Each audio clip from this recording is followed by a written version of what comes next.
Assalamu alaikum warahmatullahi wabarakatuh. Kabajamtoota fi daawwattoota keenya kabajamoo bakka garaagaraa teessanii daawwachaa jirtan kun Shamsaa Entertainmentidha. Bakkuma garaagaraa teessanii akkuma nu daawwachaa jirtan sanitti subscribe, share, like gochuudhaanii koomentii jalatti dammootu just yoo barattoota ganaa lafaa dhufaa jirtan gara yuunivarsiitiitti imaluu barbaaddanii because I know it is difficult to pass the entrance exam at this time. Bireen baay'ee cimseera. Ta'us garuu warroonni gara yuunivarsiitii galu namoonni baay'een isaanii yuunivarsiitii galu jechuun yeroo fixuudha jedhee haasaa namoonni baay'een isaanii yeroo fixu wanni jedhu suni alas yoo turte waggaa 2 waggaa 3 waggaa 4 yoo ala turte danda'a garuu yuunivarsiitii turuun yeroo fixu miti because nama barate gaafa taatu generationiidhaaf si barbaachifta generationiidhaaf atiitu barbaachisa qaamni barate biyya kamiifuu barbaachisa garuu namoonni baay'een isaanii ilaalchi isaan barnoota irratti qaban learning is burning warroonni jedhanis jiru. Barachuun gubachuudha. It's not true.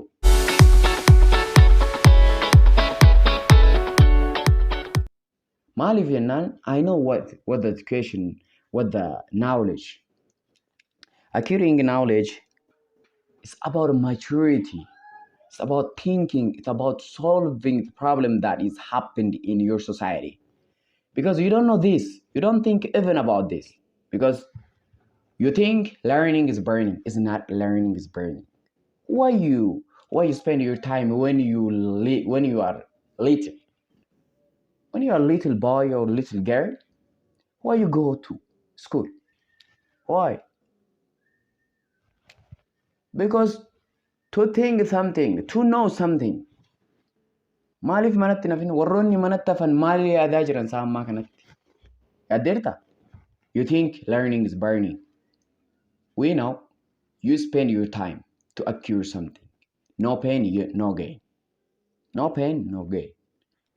If hajju malee wanti salphatti dhufu hin jiru. Mallaqas ta'e, barnootas ta'e to pay. You have to try. You have to be sacrificed. Without any sacrifice, without any pay, without any push, without any activity, nothing you will occur.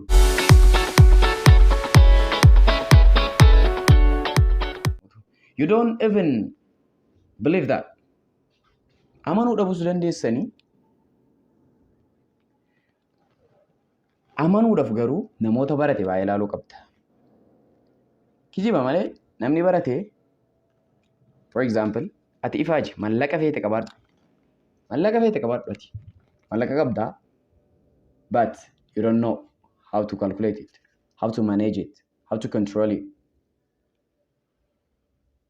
Laali. Mallaqa dalaguuf biyaans university seente drop godhuunu drop out taatee ba'uunuyyuu baay'ee murteessaa si fayyada. Maannaan experience fudhatte university irraa. Nama waliin jiraachuu amala namaa akkamitti akka tiriitti gootu university baratta. Sitti majala sararee. Kabiraa immoo maal yoo jettanii akkaataatti nama waliin jiraatan. Nama wajjin akkamitti akka jiraachuu dandeessu wal danda'u waan jedhamu suni yuunivarsiitii baratta. Mee namni barnoota hin baratin namni bu'aa qabu nama meeqa? Dhugaa dubbachuuf. Nama takkaa iskuula hin dhaqin ka biyyi addunyaan itti fayyadamaa jirtu ka addunyaa fayyadaa jiru natti himaa.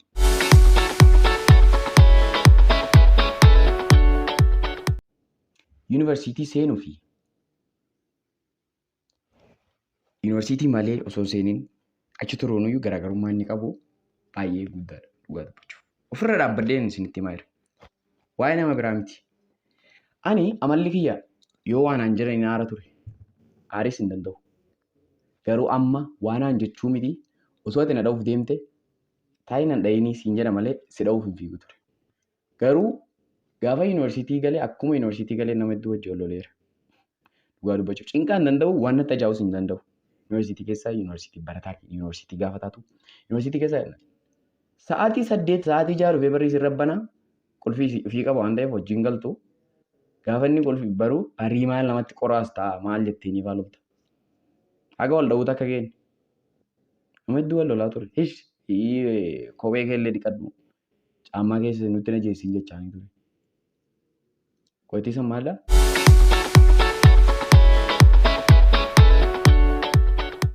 Wal danda'uu waan jedhu san qalbii ta'e keessa naara. Abbaa fedhe maan taane naara ture waan na aarsu jaaladhu waan naan taane bakka namichi akka narra dalagu. Garuu ammatti akka fedhe sonni ta'e hin obsa. Tiriitti yookiin waliin jiraachuu jechuun kanadha. Obsuu danda'u jireenya baratte yuunivarsiitii gaafa dhufte mita abaawutu waa'ee meejarii baratte yookiin immoo dipaartimentii tokkoon barattee fixee asii bahee jechuurra maal baradhee bahee yuunivarsiitiin maal na fayyadee waan jedhu namni ilaaluu qaba. Warroonni yuunivarsiitii bahan yuunivarsiitii gurguddaa yookiin immoo yuunivarsiitii yuunivarsiitiin Finfinnee dhimma siif hin qabu. Barataaf dhimma hin qabu. Dhugaa isinitti hima. Yoo ati 0.5 fidde 0.5 sii ka'a malee 0.5 fidee takka godhaaf hin jiru barsiisan. Garuu yuunivarsiitii dhan biraarra yoo deemte duraan fa'aa akkasuma fixanii bahu valueless. Baay'inaan hojjettoonni baay'ee bu'aan qaban warroonni yuunivarsiitii irraa bahan. Yuunivarsiitii murteessaa hin ta'in. Garuu jireenya baratanii bahu. Wal hubatu, nama hubatu, nama waliin jireenya baratan. Namni yuunivarsiitii hiriyaa hin qabne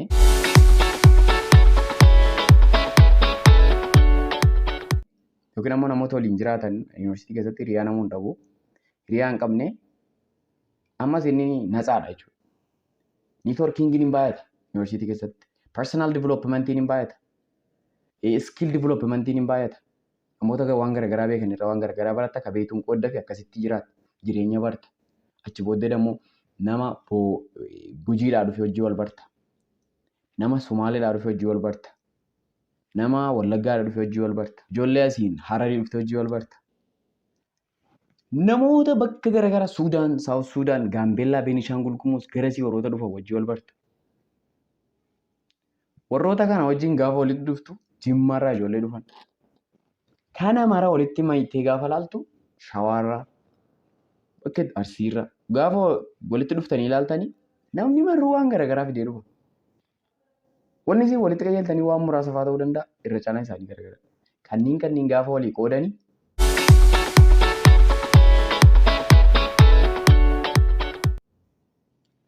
maal ta'a?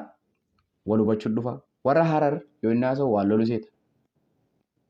Warra Jimmaa yoo inni haasa'u na arrabsaa jira faayetta. Warra Wallaggaa warri Baalee gaafa haasa'u warri Wallaggaa siinni maal jedhaa waan jedhu jira. Waan inni jedhu inni nu hubatan. Akkasuma loqonni wal keessa jiru kuni akka bartu si godhaa uummata wajjin akkamitti akka jiraachuu dandeessu barattaa. Waame this why what the universities has. Garuu yuunivarsiitii seenuu yeroo fixuudha waan jedhu sanii I don't even believe that. Inuma iyyaatu. I don't believe because I have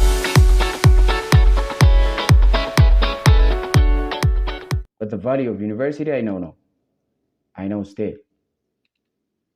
Warroonni yuunivarsiitiin yeroo fixuudha. Yuunivarsiitii galuun ka jedhu dogongoradha. Namni yuunivarsiitii gale namni bu'aa dhabe hin jiru. Dhugaasitti hima. Namni yuunivarsiitii gale biyya fayyaduu kan danda'u yoo baratee maachuur ta'ee yaada nama tokkoo yaada khayrillee nama sababa rakkoo barnootarraa kan ka'e rakkoo hir'ina barnootaa qaburraa kan ka'e gara khayrii hin taanetti gara negatiivaa fudhatutu jira.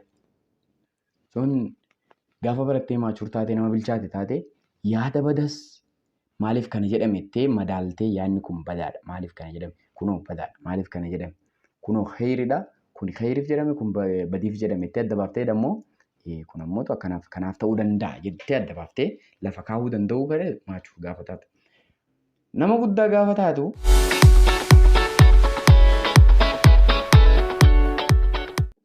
nama barate taate nama guddaa gaafa taatu namootaaf baay'ee murteessaa fi biyyaafis nama murteessaa taata jechuudha. Jenereeshinii dhufuuf yaaduu qabdaati. Nama yuunivarsiitiin yeroo fixu ta'uu osoo hin ta'in jenereeshinii dhufuuf yaaduun dirqama ta'a. Ani yoon baranne ilmi kiyya maal ta'a jettee yaaduu qabda. Ani yoon baranne ilmoon ilma kiyyaa maal taate jettee yaaduu qabda. Kana yaaduu sirrii jiraata. Amma jireenya kee ammaa kana ilaaluu miti. Yeroo kiyya fixaa jira jechaa jirta. Yeroo kee fixuu osoo hin ta'in dhalootaaf nama hojjetu ta'e. Dhalootarraa dhalootatti nama waa dabarsuu danda'u ta'e. Yoo nama dhalootarraa dhalootatti waa dabarsuu danda'u hin ta'in valueless. Meaningless jireenyi kee jechuudha. Maaliif akka dhalatte? Dhalachuu keetu beekuun yoo ati nama bu'aa qabu taate yoo ati uummata keetiif jireenya kee keessatti dhaloota keetiif dhaloota si duuba dhufuuf bu'aa qabaattedha. Dooktor jechi jedhu kun dooktorummaan salphatti hin argamu dhiigaanii itti faajeeti waggaa meeqatti itti gubateeti tokkoffaa.